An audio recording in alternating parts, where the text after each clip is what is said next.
Are you always coming up with ideas? Do you marvel at successful business owners? Do you hate being told what to do? Ever take things apart just to see how they work? Are you a dreamer? If you've answered yes to any of these questions, this podcast is for you. Welcome to the Entrepreneurial Enclave with Kevin Wortham, the podcast that focuses on building, maintaining, pivoting, planning, and investing in you, the entrepreneur. But first, a word from our sponsor.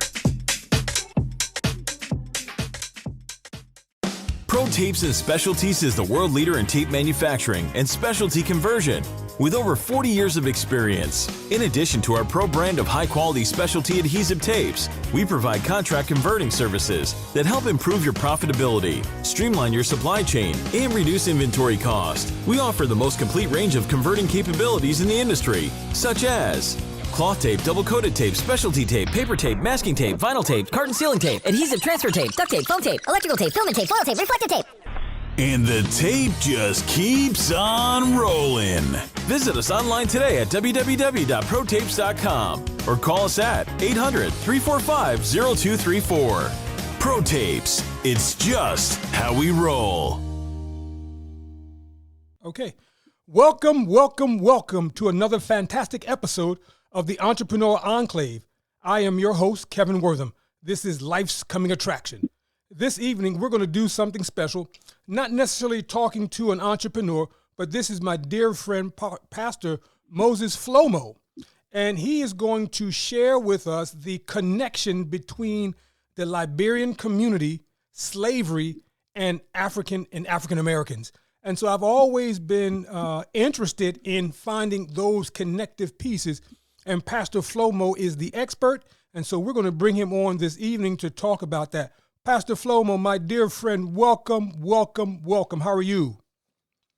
Thank you so much, Mr. Watson. I'm glad to be on with you today, and thank you for inviting me. Absolutely. So as I said in the beginning, the opening, I want us to talk about who you are as a pastor, how you became a pastor, but then more importantly, talk about how the connection between the Liberian community and country and is with America. How did that all come about? Oh, thank you so much. Yes, sir. Yes, sir. My life journey is as a pastor. From there, I'm a pastor from the Liberia. Okay, Pastor Flomo, I lost you. Yes, sorry. Yep. Can we do that now? Okay. Can you hear me now? Yeah, I can hear you now. Okay, sorry. I'm a pastor from the Liberia Annual Conference of the United Methodist Church. Yes. And I started as a young man. My goal was to be an engineer, electrical engineer. Yes. So I did go to school and spend a couple of years in college for electrical engineering. And then I actually heard a call during those years to ministry. And then I answered the call, went to seminary, and after graduation, served the Liberia Annual Conference for 10 years. Let me stop. The conference, Pastor, yeah. let me stop you for a second. When you said you heard the call and you were answering the call, were you currently working at that time, or you were going to school and you decided to go into seminary and school because you heard the call? I was going to school. Wow. Okay. Yes, okay. I was going to school to be an engineer, electrical engineer. And so I got the answered the call, as I was saying. Yes. Answered the call, went to seminary, and then after seminary, I served the Liberia Annual Conference as a pastor for 10 years. Then the conference sent me to the United States for further studies to go back to teach at the seminary in Liberia. Yes. Unfortunately for me and for Liberia as well, during that period, we were engaged in a civil war. And the civil war intensified and it was just so difficult for me to go back to Liberia. My bishop asked other bishops here to give me an appointment in the United Methodist Church until a such time that our own civil war will settle, and then I'll be able to go home. And that was since 1996. And I have been here since and served so many other churches here in the Greater New Jersey Annual Conference. And when I started in 96, it was the Northern New Jersey Annual Conference. Yes. And there was also the Southern Conference. So that's how I began, and I am married. I have 5 children. Yes. 3 boys, 2 girls, and that's so much for myself. Okay. Okay. Now, I don't want to sound strange, but what did the sound of the calling sound like? What did that sound like? Yes. It's interesting, as some folks would say, the voice of the people is the voice of God. Yes. Because sometimes you do not really hear, as it was in the case of Jesus Christ when he was baptized, and we heard a voice, yes. the heaven opened, and we heard a voice, "This is my beloved son." Not quite like that. Okay. You know how the Spirit works with people. It speaks in your heart. Yes. In your heart, and also that confirmation. After the Spirit speaks, then confirmation comes from the people. It was like my church, my pastor, and the leaders of the church, among the youth, they saw the hands of God upon me. I don't know how they saw that, and that's up to them. Yes. but they encouraged me. They asked me, say, "Have you thought about this? We see that you got a calling on your life for ministry, and, you yes. know." And we started a conversation like that. So with what God speaks in your heart and how it's confirmed by the church, by the people, that's how you hear the call, you know. Okay. Because it's spoken directly in your heart, and then that is buttressed by the pastors and leaders of the church and other people in the church who see that gift in you, yes. and continue to remind you that they can see you in the ministry as a pastor. Yes. So thank you for sharing that. My next question is, you had talked about wanting to go back because they had asked you to teach in the seminary and school, but Civil War had broke out. How yes. did the Civil War break out? What was that about? Yes.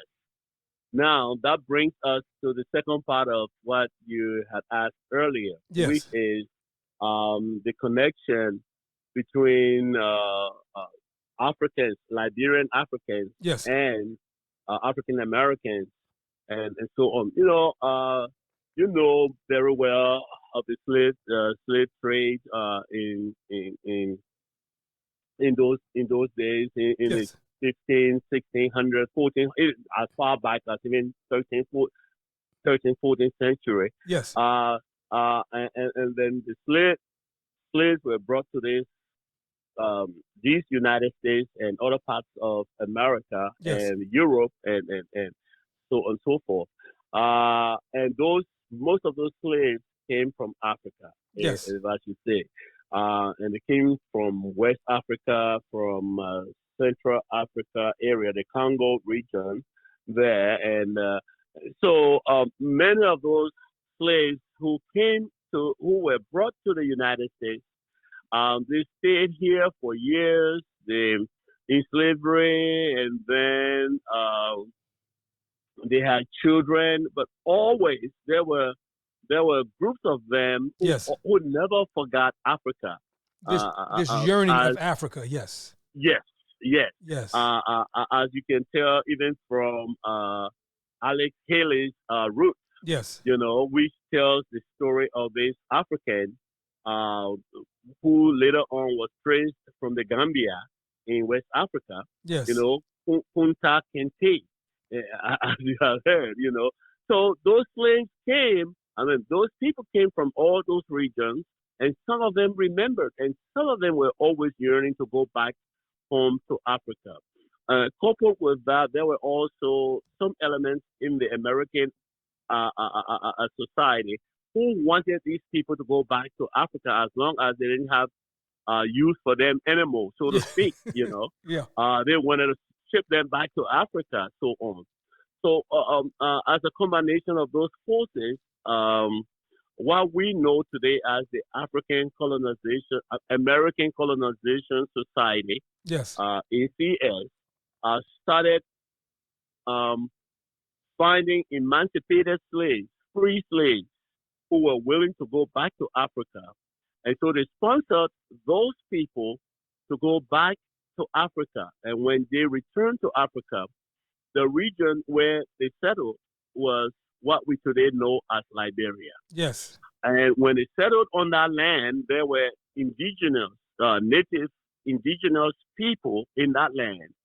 And the indigenous people had the same kind of thinking, an understanding of land and property and stuff as the Native Americans did in this country. Yes. So in a way, they kind of welcome them. They welcome them. Them meaning the expatriates, the former slaves from America. So these natives welcome them, but their understanding of land ownership and property issues was different from the indigenous. Yes. So then they began to own the property, began to fence it, and began to say, this is my property, this is my piece of land. And the natives, the land is only yours as much as you can use it. If you can't use it, somebody else comes there to use it. It is theirs for that moment. And then when they are done, another person comes in that same piece of land, on that same piece of land, and also do their farming, because we do not do the western kind of farming where you farm one area and rotate the crops, but we do the actual rotation of the land. Gotcha. So we come from this land and then go to another piece of land and then go to the next piece of land, and sometimes they are miles apart. Yes.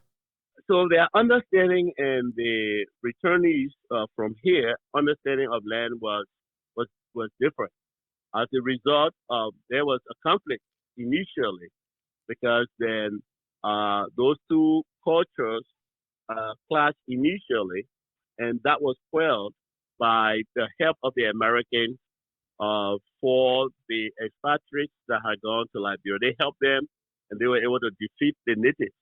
Yes. And by so doing, the African, we call them American Liberians. Yes. They kind of set up the government. They kind of set up the country.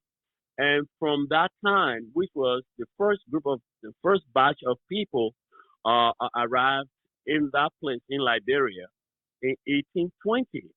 By 1847, they had developed into a nation. They had grown into a nation. Yes. And they fought for their independence and gained their independence from the United States in 1847. Wow. And from 1847 on, the leadership, the government, and everything was ruled and controlled by descendants of the former slaves.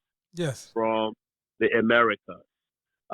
So that stayed like that for a very long time, and natives were not educated, of course. So there is a point to be made for that maybe perhaps because of their lack of Western education, if I should be specific, they may not have been able to participate.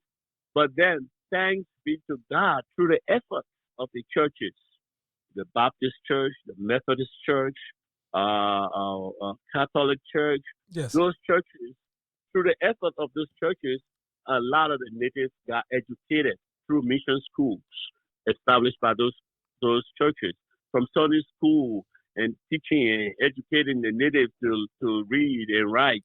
A lot of them got educated.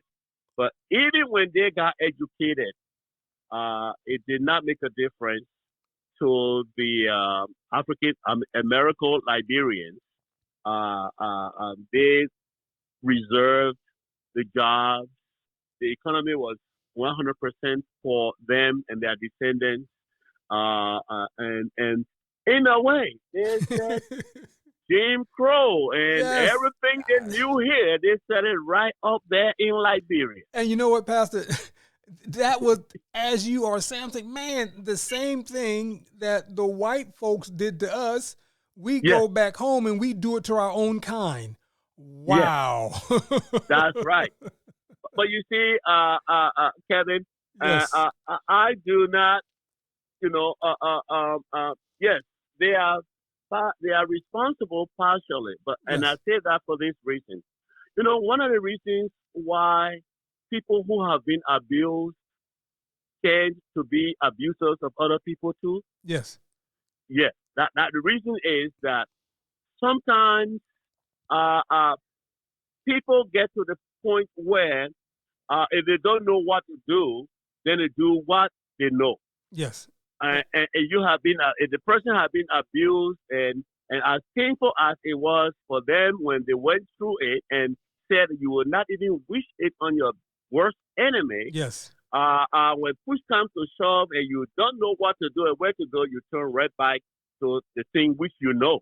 Yes. And I think that was the case with most of our brothers and sisters in that regard. Wow. Because that's what they were subjected to. That's what they knew. That's how they knew to deal with somebody that is, I don't want to say inferior, but at least they see them as inferior in their heart, in their mind, Gotcha. and that's exactly what happened. Exactly what happened. At what point did the United States begin to support, I guess, the Liberian American? Yes, from the very beginning. From the very beginning. From the very beginning, as I said, I called out the organization, the American Colonization Society. They sponsored their shipment to Liberia. They kept supplies for them through the arrangements of that society. And in fact, we had governors in Liberia who were Americans, Wow. or who were Americans. Okay. For a long time, from 1820 actually until 1847. That's about in the space of 27 years. Yeah. We had a couple of governors from the United States who were managing the affairs of the newly found country, Liberia. And so you guys were they primarily supported a democratic country then. Absolutely. Wow. Everything about Liberia is American in a way. Okay. I would say almost 80% about our government and our structure is American. Yes. Because again, we came directly from here. Even the flag, one big difference between the American flag and the Liberian flag is the same color, red, white, and blue. Yes. And we got one star. You got 50 stars to represent your 50 states. Yes. Our one star representing one state. Yes. One of the things I found interesting, I guess a few months ago, I'm having lunch at the church, and a few Liberian fellas came in, and they started talking about Virginia and Maryland. And so I'm thinking they're talking about the Virginia that I know that's outside of D.C. Yes. But it's a small town in Liberia. And I'm like, wow. So how did that part? So when you talk about the democracy, you're also talking about down to the naming of countries and states and small towns. Exactly. Wow. Exactly. Wow. From the flag on, Going that's what I was describing the flag. From the flag on, really on to the very form of government. We have the same three branches of government. Wow. The judiciary, yes. the legislature, yes. and the executive. So the same three branches of government. That's how it was formed. And again, as you rightly said, those Liberians were right, because in Liberia there's Maryland in Liberia, which was sponsored by the state of Maryland here. Yes. To answer your question, how they were supporting. So, and Maryland was a separate country in a way. Okay. It was sponsored by the state of Maryland in the United States here, and they founded it as a separate country. And Maryland was a country side by side with Liberia for a while. And then they joined Liberia in 1857 to become one of the counties of Liberia. Okay, wow. And then you got Virginia, you got Arlington. Now, I mean, you Louisiana. now where are you from, Pastor? Where were you from? I am from the interior of Liberia. Yes. Which is in present day Vohn'jah'mah County, Vohn'jah'mah which used to be the central province of Liberia. Liberia was then divided into few provinces. Yes. Yes. So that's the region I'm from. Okay. But most of the settlements were done, as you know, those days. The primary mode of travel was ship. Yes. To get there. So most of the settlements were along the coast. Now let me. And Liberia has 350 miles of coastal of coast. Wow, that's a lot. Yeah, on the Atlantic Ocean. Yes. On the Atlantic Ocean. Now let me. So, yes. No, well, I want to ask this question. I'll let you get back to that. So, when did the tribal law and the tribal ruling no longer affect living in Liberia? Because because at one point I think you had talked about your father being a tribal leader. Yes. And I wanted you to talk about that too, and how your tribe had to make the transition, and how difficult was it to make that transition? Yes. Okay. One of the things, as I said, that happened when the Western style government was settled, yes. was set up by the expatriates, the former slaves, is that they try to exclude the natives for a very long time. Yes. But as always is the case, there's always somebody who comes along and says, wait a minute, we need to change this situation. We need to do something to right this wrong, to create some equity. Yes. So it happens that some of the leaders along the way, the most notable one being William V.S. Todman, yes. Established an open door policy where they try to include the people from the hinterland or deep into the place, like people from my region, as I was telling you. Yes. So that it's not just people from the coast, but people from the interior and people from those places. Yes. And they wanted to extend their sphere of influence in those places. Yes. So one of the ways they did it was to go into those villages, into those towns, and seek out the influential people in those towns. Yes. Those people who had the influence to gather people, the people who, when they spoke, people listened, and in a way, they were already chiefs amongst their people. They were already leaders amongst their people. Very true. So they kind of baptized, so to speak, those positions. Yeah. Like, okay, you are now a paramount chief. Yes. You are now a clan chief, so that you are the chief for the Walton clan, yes. so to speak. Yeah. Yeah. Yeah. I would be a good chief. Yes. Amen. I think I would make a good chief. Yeah. And that's exactly what they did. Yes. So then now they had extended their spheres of influence into the interior of the country. Yes. Through those chiefs. And those chiefs would now report to commissioners. Okay. And those commissioners would now report to the superintendents of the counties. Yes. And then those superintendents now will report to the central government. Okay. In Monrovia. Okay. So that's how they established that, and that's how those chiefs were. And those chiefs, like it was my grandfather, who was a chief. Yes. Amongst them, and then my father was his first son, so that kind of passed on to him. Because that's one of the things that happens is like a monarchy in the Western world. So yes. leadership comes from the father to the next in line, to the next son, to the next son, so on and so forth. Now, So, Pastor, while the lineage is being passed down, does anyone ever try to challenge you for tribal rights or tribal control? yes and no. Okay.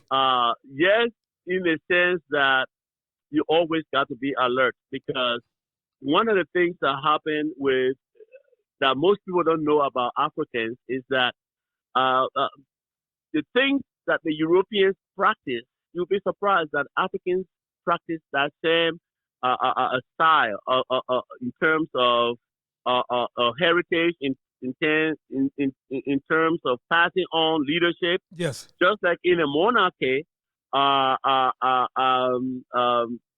monarch, the king, Yes. it comes from his oldest son, and if there is no oldest son, to the next son, and to the next son, Yes. so on and so forth. But this is what happens. Once the king passes on to his first son, the oldest son, guess what? When that oldest son leaves the stage, he Yes. passes on to his oldest son. So if there were 5 brothers, the only way any one of those brothers will ever take that reign of leadership Yes. is if one of the family who is now in the leadership were to be totally wiped out. Wow. Yeah. So yes.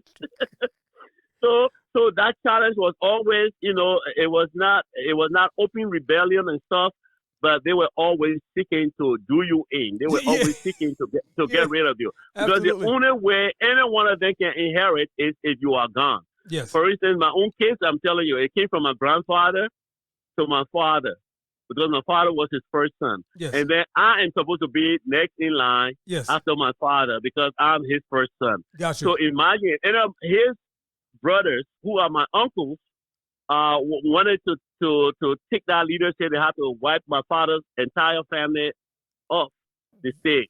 Wow, that's crazy. For it to pass on to another one. Wow.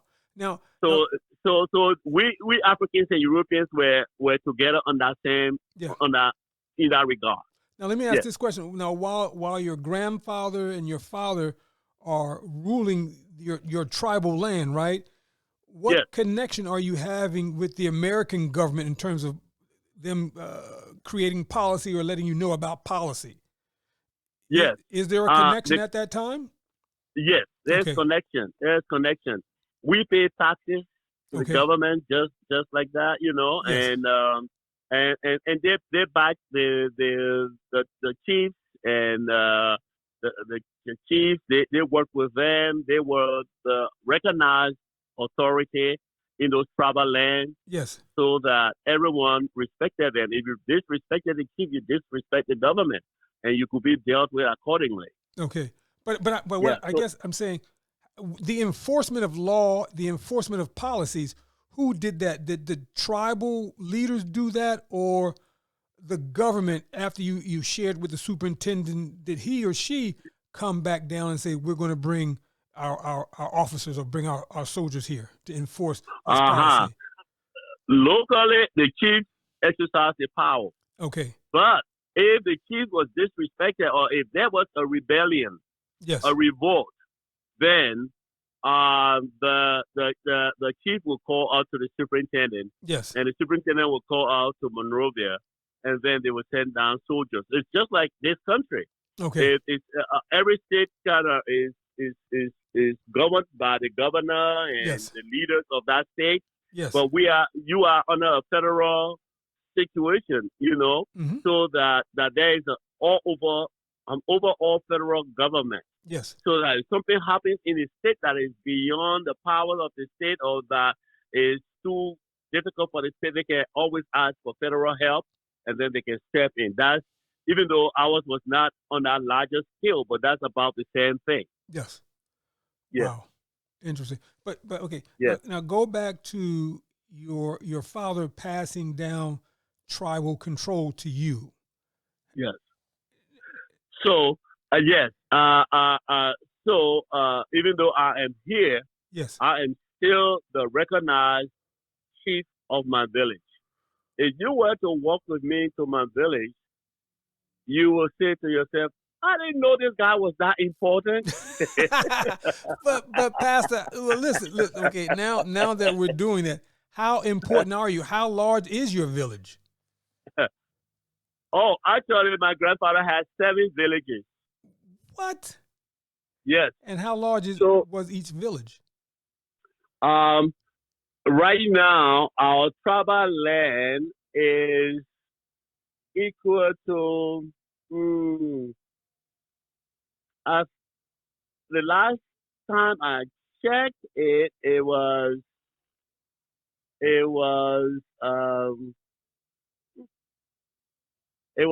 85,000 acres.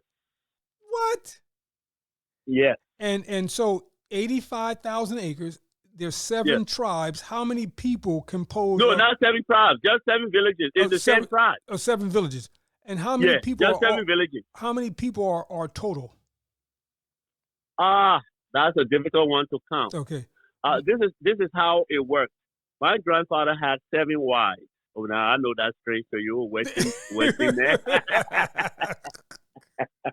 Oh man. Gee, yes, he had 7 wives. Yes. So what he did was to establish each wife in her own village. Got you. Yes.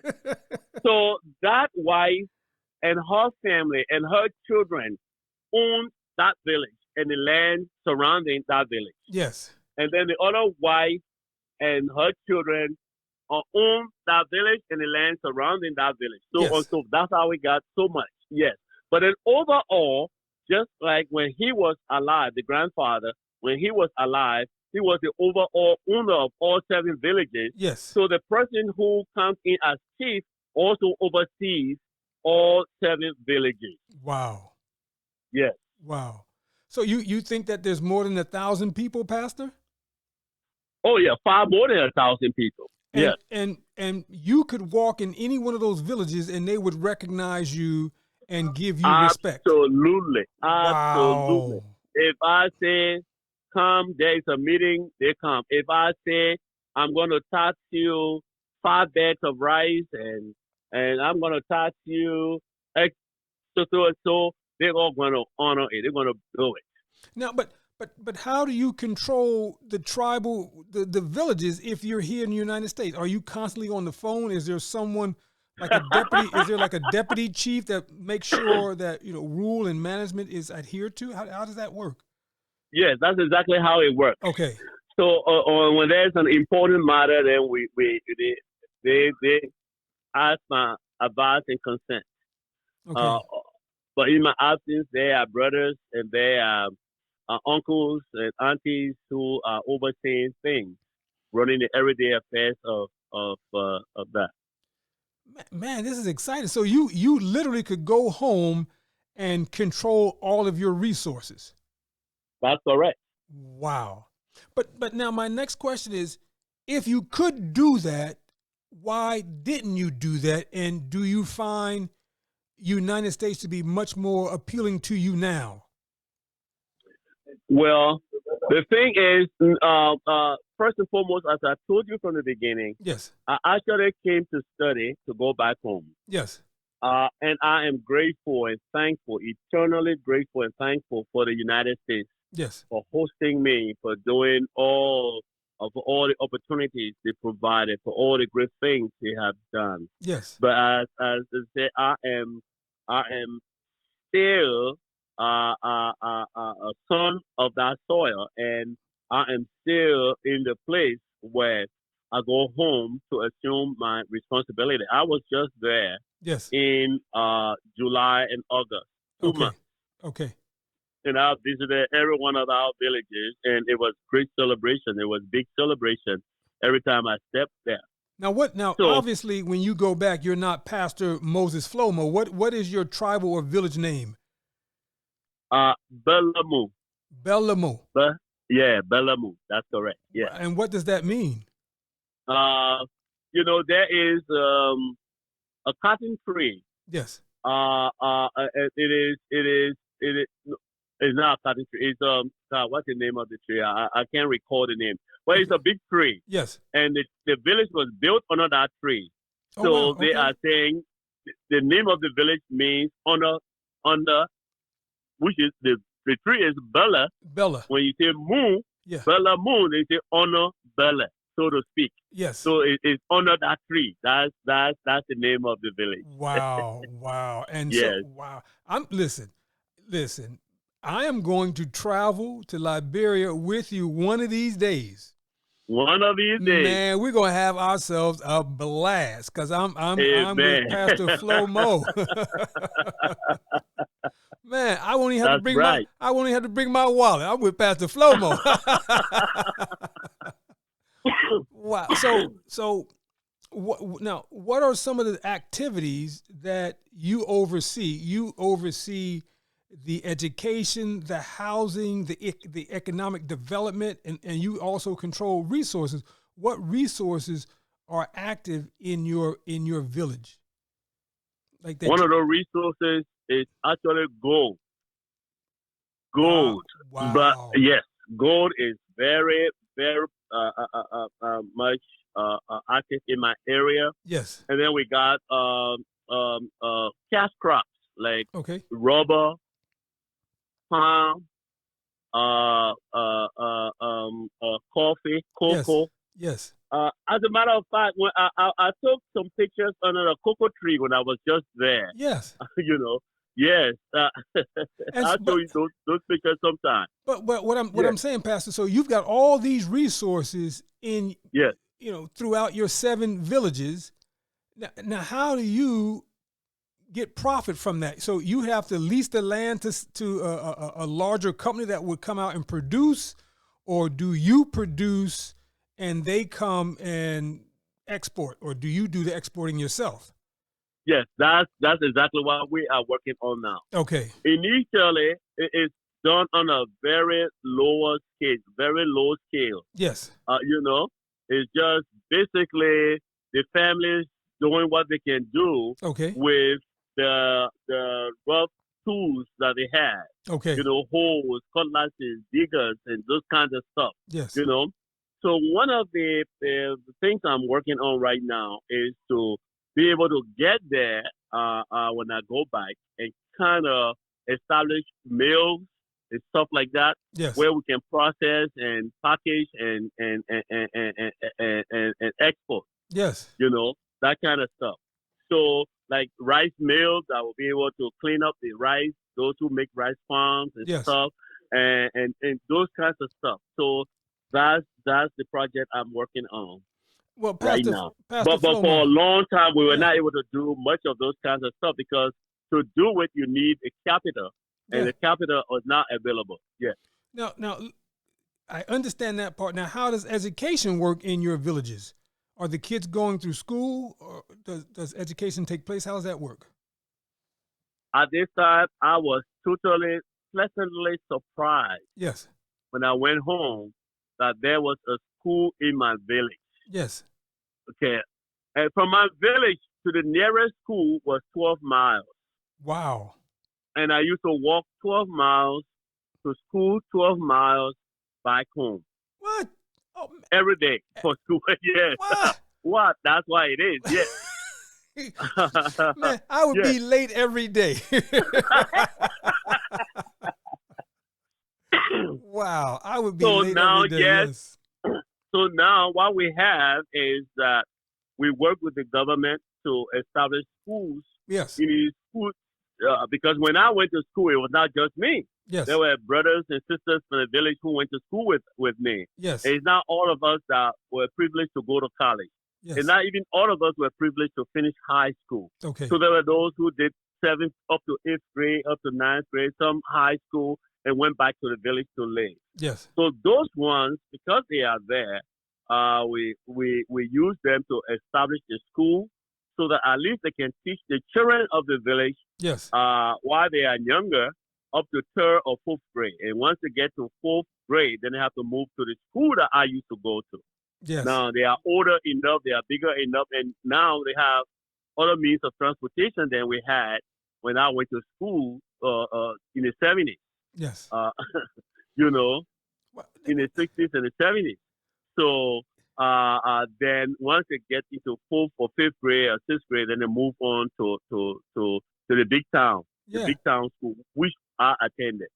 Now, what's interesting is, well, you know, I do entrepreneurial training for youth and adults. I would love to travel to Liberia, to your town, your village with you, and see if we can establish those connections. And I'm quite sure if I were to establish those connections, I could find the funding that could support this kind of effort. So let's keep talking about that, right? Let's keep talking about that. That would be wonderful. Man, Yes. that would be fantastic. Because I would go over there, Yes. you know, a few times a year, but then Yes. the rest of the time I would be communicating with them through phone and through Zoom, which, Yes. you know, man. Exactly. And Yes. just being able to have those resources manufactured there, but then sold over here with some of the profits going back home. I mean, we can set that up now. And I'm thinking about, I may have a few folks in my mind that have the capital that could do something like that. And certainly when I get off the phone, I'm going to call one of them tonight to see if we can make that happen, because I think this would be something he would be interested in. But let me go back to this, Pastor, and you've got to correct me. At what point, and I know and I hope they're not listening, at what point was there a governor or a king? I don't know, a Monrovia, Mm-hmm. right? Was there ever an assassination attempt that might have been undergirded by United States because they didn't like how? Yeah, talk to me about that and tell me how that came about. Yes. Just as I told you about Jim Crow and all that being established right out there. Yes. Even among the settlers themselves, the African Americans who went back to the country, yes, there was great division among them. Okay. Based on the same skin color. Yes. So it was not only against the natives. Yes. You know, the mulatto or light skinned ones yes. versus the dark skinned ones. Yes. And let me tell you a story. In the 1870s, the first dark skinned person to become president of Liberia, Edward James Roy. Yes. He served only 1 year and they killed him. Wow. 1 year and they killed him. Because he was dark skinned? That was one of the stuff. You know, they got the official stories all of that. Yes. But they killed him. He was the only and the first dark skinned person among all those who have become president.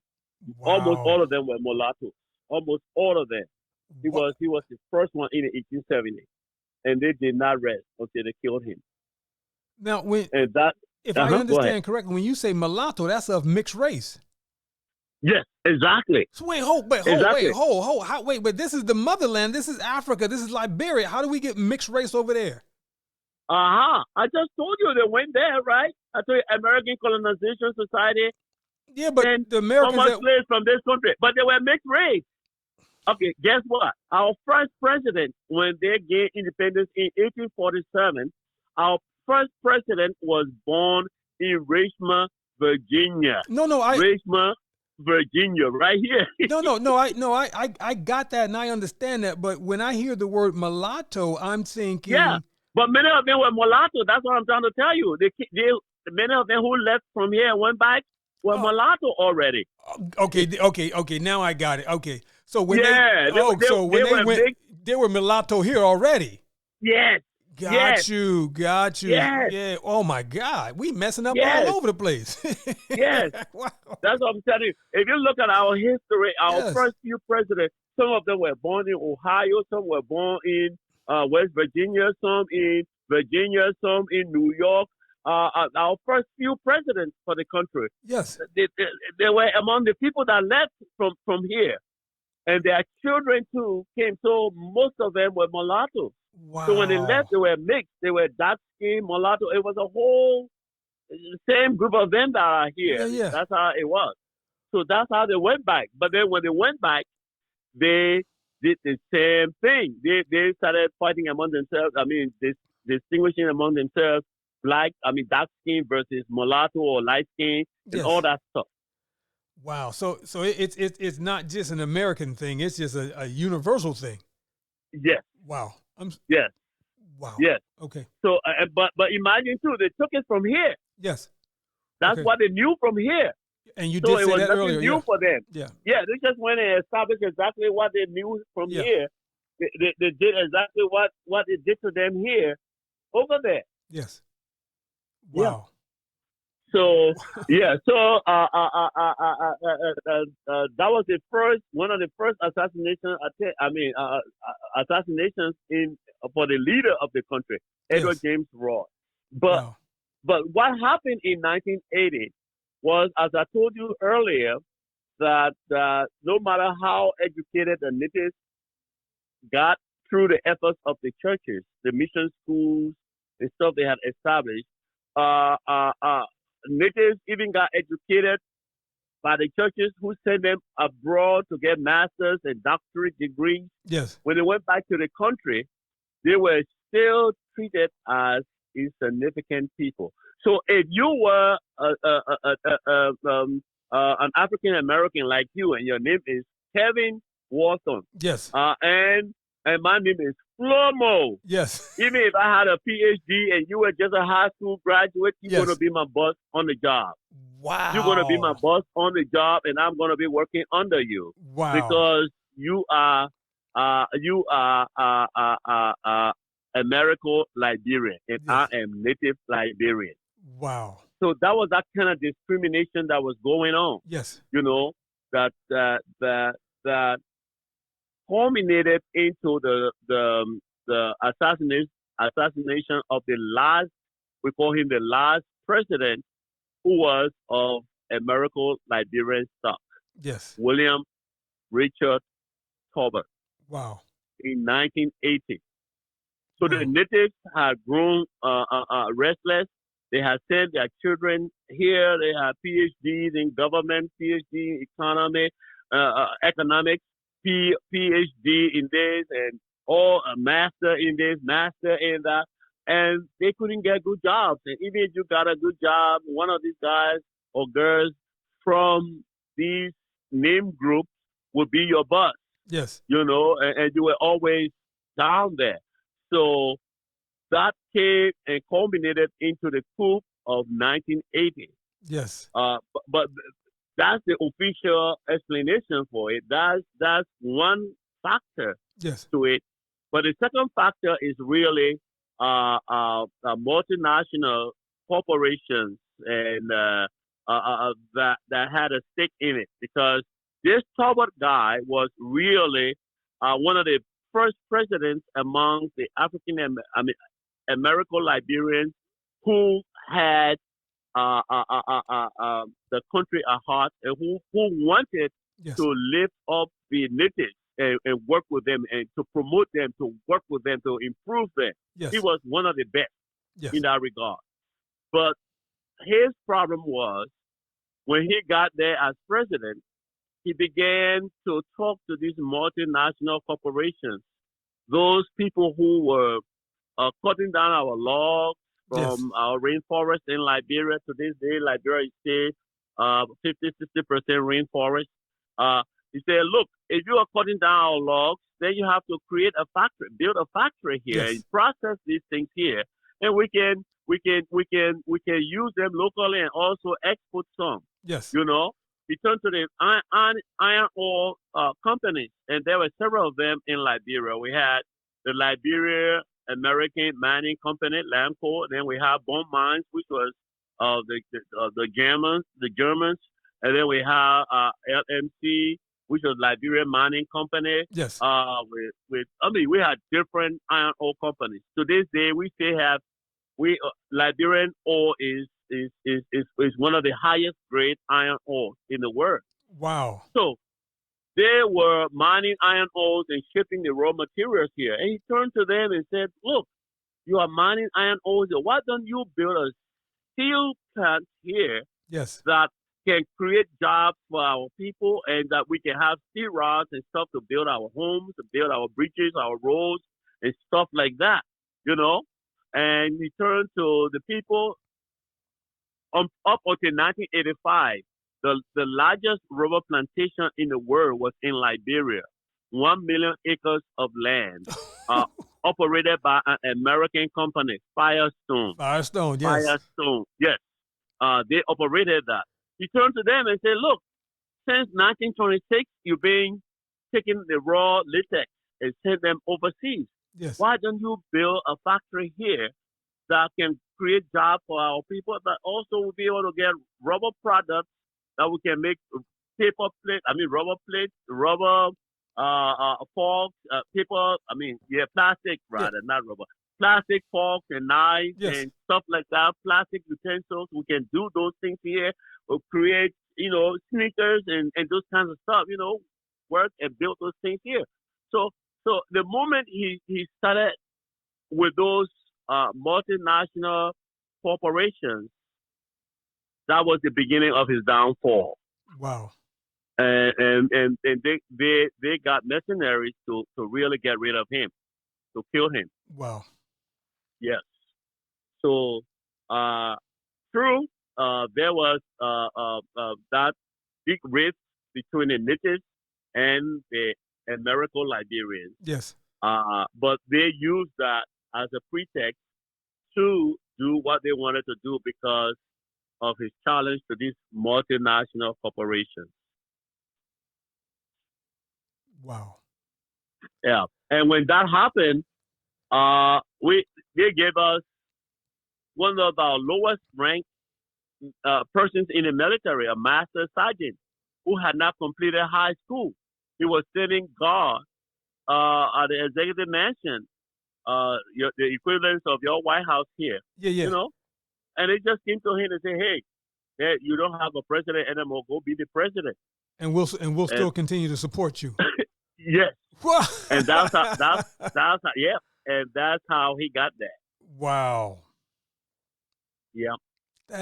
Pastor, that is crazy. So now, where does Liberia stand now? I mean, are we still at some type of civil war, or we've got better relationships, with our people coming back from America? Where are we now? Yeah. The Civil War, in fact, is over. Yes. Where there is active shoot, where there is no more active shooting and destruction of lives and property. But the Civil War, the effect of the Civil War is still lingering in Liberia. Yes. If you notice, the Civil War lasted for 15 years. Yes. And over 250,000 Liberians were killed, and almost over 1 million of them spread throughout the world. Europe, America, and other parts of Africa as well. That's one effect. So that's a big brain drain from the country. Most educated people left the country. They were most of the people were means to leave. They left the country. How many do you think are in New Jersey?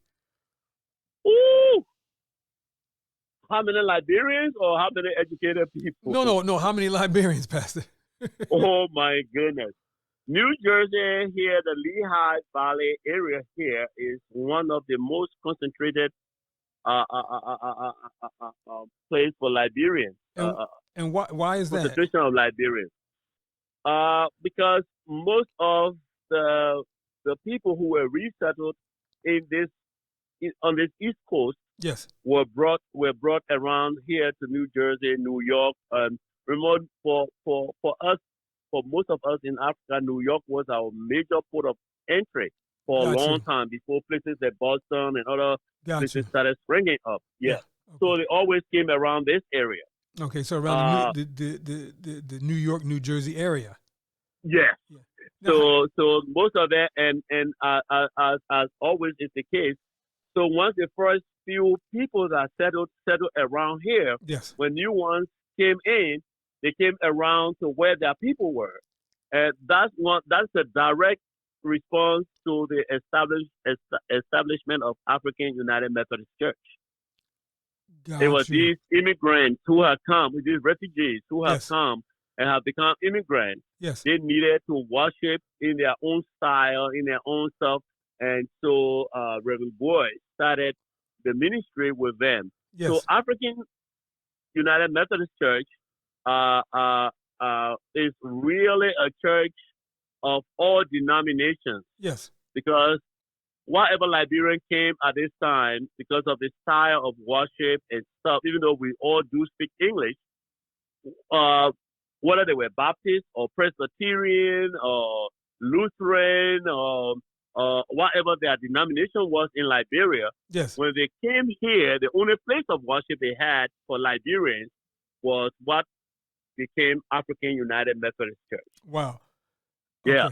Okay. So, yeah. but going back to my original question, how many do you think that are in New Jersey? What, 50,000, 100,000? Over 100,000. Over 100,000. And how many do you think are in Trenton? Trenton alone may have close to 50,000. Wait, hold up. Just Trenton and its vicinity.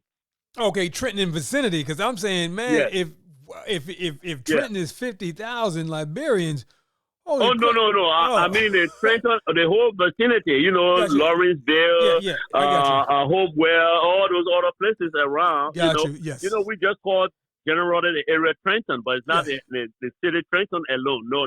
Okay. No. Even part of Pennsylvania, we still consider, even though it's Pennsylvania, we still consider it Trenton. Like crossing the bridge over there, into Pennsylvania. Hey, we just kind of call all those areas Trenton areas. Yeah. Wow. Because I am so fascinated by your story. I'm so fascinated about this culture, and I would love to learn more, would love to figure out how we can support each other and how we could prosper from supporting one another. But we're going to certainly continue that. Anything else you wanted to share, Pastor? Oh, or as you said, we'll keep up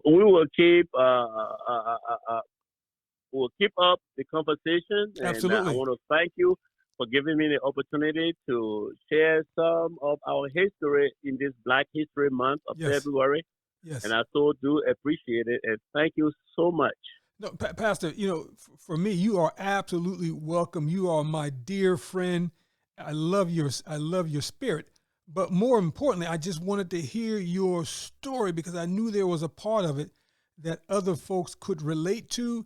But I also knew there was a part that we needed to know how this came about. Yes. And so we thank you. And in full disclosure, Turning Point and the African United Methodist Church, we work together in the same parish. And so it's important for us to know each other and support each other. So I thank you for the work you do. I thank you for the work that you are continuing to do. But I didn't know you are the tribal leader. That's all right, man. You are the big kahuna. That's all right. Yeah. So I can't call you Pastor Flomo anymore, can I? Huh? You call me what you want. No. Listen, Pastor Flomo, anyone that you want to give a shout out to while we're on the while we're taping? Well, to my Liberian people in the Lehigh community. Yes. Again, people, one of our presidents used to say, we are all one. And he used to say it in my vernacular, my language, my mother's tongue. Pele, which is Pele, Kukule Kukatono. And I want to say to all of them, we are all one, and let us work together to better our community here where we are, where we all live, but also remember the motherland, our homeland. Work together to build it together for the betterment of all, for the peace of all, for the enjoyment of all. So let's work together and build our native land. Pastor Flomo, let the church say amen. Amen. Pastor, you have been fantastic. This has been the Entrepreneur Enclave, Life's Coming Attraction. I am your host, Kevin Wortham, and you have been fantastic this evening, Pastor. Thank you so much. You're welcome. Thank you for having me. You're quite welcome. We're going to do this again and stay connected. Thank you. All right. Talk to you soon, buddy. Bye-bye. That concludes another episode of the Entrepreneurial Enclave with Kevin Wortham, the podcast that focuses on building, maintaining, pivoting, planning, and investing in you, the entrepreneur. We hope you found this episode informative and enlightening. If you have any questions or comments about any of our episodes, please call 609-731-9311 or email kevin@minding-our-business.com. We look forward to joining us for our next one. Until next time.